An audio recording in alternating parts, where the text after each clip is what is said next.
So what I'm going to do right now is I'm going to crunch 1,400 years of Islamic history in 5 minutes and make it as exciting as I can possibly make it. Because I hated history when I was a little girl. At this age, I appreciate history. And now I understand why they say those who don't learn from history are doomed to repeat it. In order for you to understand why Western civilization is very different than the Islamic world, you need to understand the history of Islam. When Prophet Muhammad supposedly revealed his revelation from the angel Gabriel that he is supposed to be the last of the prophets in the early 600s, he started preaching in his own city, Mecca. He tried to recruit friends and followers to be able to spread his religion. And he tried for 12 years and failed. And after 12 years, he was only able to recruit his immediate family and friends. So he decided, if I go to Medina, which was the Jewish hub of Arabia, the business hub where the Jews lived, if I go there and preach my religion to them, if they accept me, that will buy me respect and stature between my own people, and they will accept me. So Prophet Muhammad started borrowing a lot from the Old Testament to make his religion more palpable to the Jews, to make it a lot similar. This is why you see a lot of similarities between Judaism and Islam. For example, Jews don't eat pigs, Muslims don't eat pigs. Jews pray a few times a day, Muslims pray a few times a day. Jews fast on Yom Kippur, Muslims fast on Ramadan. And this is why you started seeing a lot of good writing in the beginning of the Quran when Prophet Muhammad was saying all the good things about the people of the book. He took his message and went to Medina trying to recruit the Jews, talking about the people of the book, talking about how similar the two religions are. When they refused to accept him and follow him as the last of the prophet, that's when he turned against them and started killing them and started expelling them. That's when Islam went from a spiritual movement for the first 12 years of Islam into a political movement cloaked in religion after the year of the Hijrah, after Muhammad went to Medina and the Jews did not accept him. He became a military warrior and declared war on them and started expelling them. Jews and Christians became dhimmi, or second-class citizens. They were only allowed to stay alive and not be killed only by paying the jizya, or the protection tax. So they had a choice: convert to Islam, or if you want to stay alive, you have to pay the jizya or protection tax, living as dhimmi in the Islamic nation. Christians and Jews could not ring church bells. Jews could not blow the shofar. Christians could not ring church bells. They could not pray publicly. Christians and Jews could not gather together and build new churches or new temples. And the way they paid the jizya, or the protection tax, was in a monthly ceremony where they would get together downtown and the Jew would kneel on his knee and hand his goods to the mullah, who would take the goods as the price for buying the protection. And in many areas, Jews and Christians were given necklaces to wear as a receipt that they paid their jizya, or their protection tax. Jews considered najis under Islam. Najis is bodily fluid. Najis is garbage. Najis is dogs. Najis is dirty. So Christians and Jews were treated as second-class citizens. Islam continued to grow. As Islam grew, more people became dhimmi, or second-class citizens. Jews and Christians were given identifiable clothing. The yellow star, which was given to the Jews, that most people think is a German invention. It was actually an Islamic invention in the 9th century in Iraq by the second Khalif al-Mutawakkil of Iraq, who invented the yellow star for the Jews to be identified as they walked down the street. Because Jews were considered najis, if a Muslim man or a Jew walked on the same side of the street, the Jew had to cross the other side so the Muslim man can walk, so he's not dirtied by the filth of the Jew. Christians were given the zunar, the belt, which most of you men are wearing right now. That was an Islamic invention for the Christians. Islam continued to grow. They went all the way to Jerusalem. They conquered Jerusalem. Christians couldn't ring their church bells in Jerusalem. The Pope in Rome in 1090 told the Christians, how could you sit idly by and allow your brethren to suffer like this in the Holy Land? You need to go liberate the Christians. You need to go help the Christians. That's why the Crusaders were launched. The Crusaders were not launched because they just felt like waking up in the morning and going and converting a bunch of Muslims or beheading them. The Crusaders were launched to liberate Jerusalem.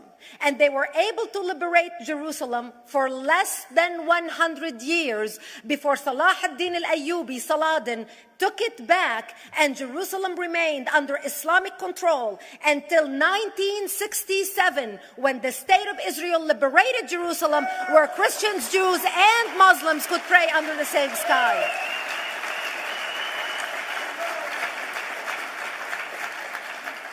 The Crusaders continued fighting Islam, and for 300 years they tried and failed. And by the 1300s, the Crusaders disappeared because they could not win against Islam. Islam continued to expand. They went all the way to Central Europe. They went all the way to China. They went to India. They conquered Spain. They changed the name of Spain from Spain to Andalusia. And they started, as they advanced, as they conquered more nations, more people paid the jizya, or the protection tax. And this is how the Islamic Empire grew. It went all the way until they was stopped at the gates of Vienna on 9/11. 9/11 is not a date that Osama bin Laden just picked out of a hat. 9/11 is a symbolic date in the Islamic calendar. By the 1600s, Islam had covered more of the earth's surface than the Roman Empire did at its peak. Between the 1600s and the 1800s, the Europeans were experiencing the European Industrial Revolution, where the Europeans were able to invent products on factory lines, where they are able to make money and sell products, which gave them the money to build a strong army in order to fight the Muslims. And that's how they were able to stop them at the gates of Vienna on 9/11. The Europeans started the pushback against Islam. They pushed them out of Europe. They pushed them out of all the way to the Middle East and North Africa. By 1924, the Islamic Empire ended. In 1924, the Islamic Caliphate ended in Turkey by President Ataturk, who was a secularist. He ended the Islamic Empire, and he gave women rights to vote. He gave women a right to an education, a right to work, a right to choose a husband. He forbid women from wearing the hijab. He forbid men from wearing the beard. The Muslims hate him so much that they consider him a Jewish agent, because they believe that his mother in her bloodline was Jewish, and that was the influence on Ataturk. By the time the Islamic Empire, or the Islamic Caliphate, or the Islamic State ended in 1924, the Islamic Caliphate had existed for 1400 years, and it ended less than 100 years ago. By the time the Islamic Caliphate ended in 1924, 270 million people around the world were killed by Islam. 270 million. And we didn't have weapons of mass destruction, and there was nuclear weapons. All of these people were killed, butchered by the sword. The people in the world, less than 100 years ago, how many people knew this history? Please raise your hand.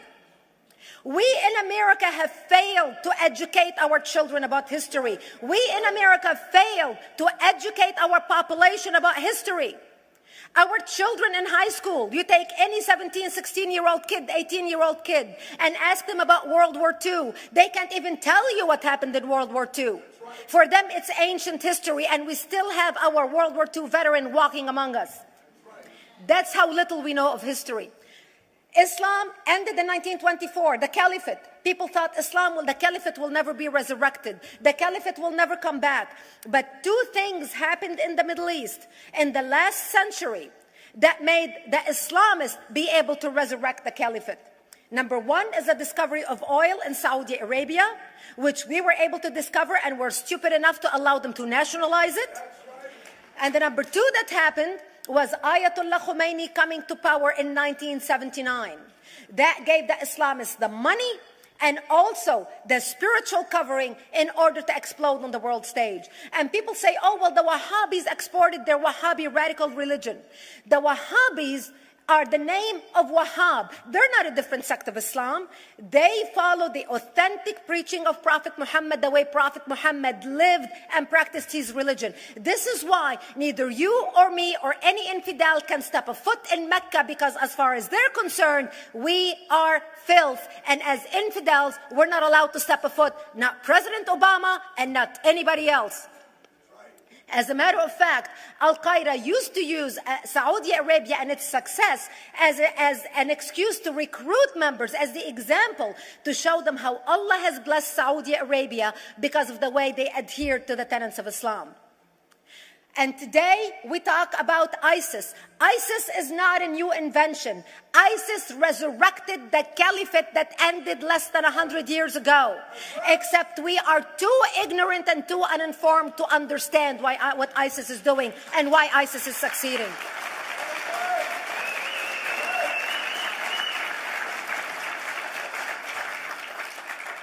Two things you need to understand about Islam and the principles of war in Islam. One is the law of taqiyya, which means lying and deception. It means that a Muslim man can lay his hand on the Quran and swear that he is telling the truth, knowing that he is lying, but also knowing that the Quran will forgive him because he is advancing the cause of Islam. The second thing you need to know about is that the Treaty of Al-Hudaybiyah, which is an Islamic principle of war and a model on how to deceive your enemy when you have to sign peace treaties with your enemy. And it is based on an example by Prophet Muhammad. Prophet Muhammad was attacking the Meccans and their caravans when he was living in Medina. One day he attacked them because this is how he got the goodies. He would attack them, rob them, and spread the goodies among his men. And this is how he was able to recruit, because this is how people made money without working. And so he attacked the Meccan caravans. When he realized he's not able to defeat the Meccans in that city of Al-Hudaybiyah, in that place, he signed a 10-year treaty with them. Does that sound familiar? A 10-year treaty with them that says he will not attack them, he will have peace with them, he will not declare war on them. Muhammad used the treaty for 2 years to build his military, strengthen his army, and when he realized he was strong enough to attack his enemies when they least expected it, because they thought they had a peace treaty with Muhammad, he broke the treaty, attacked them 2 years later, and Mecca fell within 24 hours because they were not expecting the attack. And that became a principle of war in Islam. And to give you an example of how that is practiced, this is why anything signed with Iran means nothing to them. And to give you an example of how this law has been put to use in recent history, Yasser Arafat, who's not an Islamist, but he is a Muslim, met with the Israelis and signed the Oslo Accord in 1993. Remember all the handshaking at the lawn of the White House?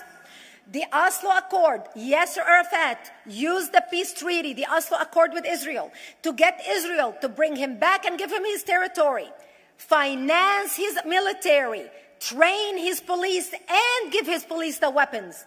Yasser Arafat broke the Oslo Accord 8 years later, didn't even wait 10 years, and declared the second intifada in 2000, and all hell broke loose. He used the same treaty to win and deceive against his enemies and deceive his enemies. When Jordanian press, after Yasser Arafat signed the Oslo Accord with Israel, and Egyptian press would interview Yasser Arafat, and they would say, how could you sign a peace treaty with the devil? How could you sign a peace treaty with the Jews? Yasser Arafat will tell them, remember Hudaybiyah. That's all he would have to say. The whole Muslim world knew exactly what Yasser Arafat was talking about. We in the West and the Jews in Israel, it was over their heads. Nobody understood what Hudaybiyah was referring to.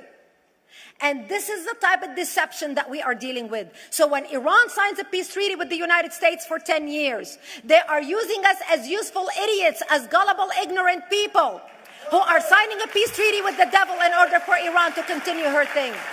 In this deadly game of thrones, there's no place for America or for Israel. We don't have to gamble with our future and with our children's future. Elie Wiesel.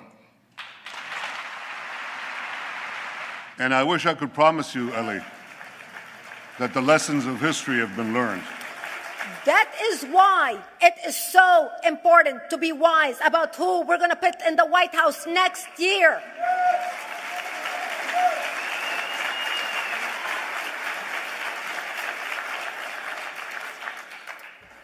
This is why it is very important that whoever we're going to elect next year to office, that the next president be well informed about the history of radical Islam, understand our enemy, understand what ISIS is all about, understand what their end goal is. And this is exactly, people are wondering how come ISIS is having such success recruiting people from all over the world. They exploded all over the world. The Pew Research did a poll. And of course, the Pew Research is not Brigitte Gabriel, is not Fox News, is not Tony Perkins. The Pew Research did a poll in 2013 when they went around the world and interviewed Muslims from Islamic countries all over the world. And they asked them two questions. Would you like to have Sharia law as the law of your country? And would you like to see the Islamic Caliphate? And remember, this was in 2013, before ISIS. The 5 top countries in the world, in the Islamic world, the 5 top Islamic countries: Indonesia, 204 million Muslims. Indonesia, Pakistan, Egypt, Nigeria, and Bangladesh. 77% of Muslims interviewed in these Islamic countries, 77% want the establishment of Sharia law and want the establishment of an Islamic state. That means 77% of the world, quote, moderate Muslims agree with the establishment of ISIS and what ISIS is doing. Let's not fool ourselves. This is very important, that whoever we're going to elect is going to be somebody who is strong on national security, who's going to put America first, who's going to make America great again, who's going to send a strong message to the world. The minute he walks into office, whoever we elect, that the world is going to realize that this person you're not going to mess with, because he could care less about what you think, what the UN thinks, what the world thinks. They can all go to hell. We care about America and only the United States of America. I hope that we learn from the lessons of history, that we learn from the Elie Wiesels, from the Brigitte Gabriels, and many others who are warning America about what's to come. May God bless you one and all, and may God bless the United States of America. Thank you.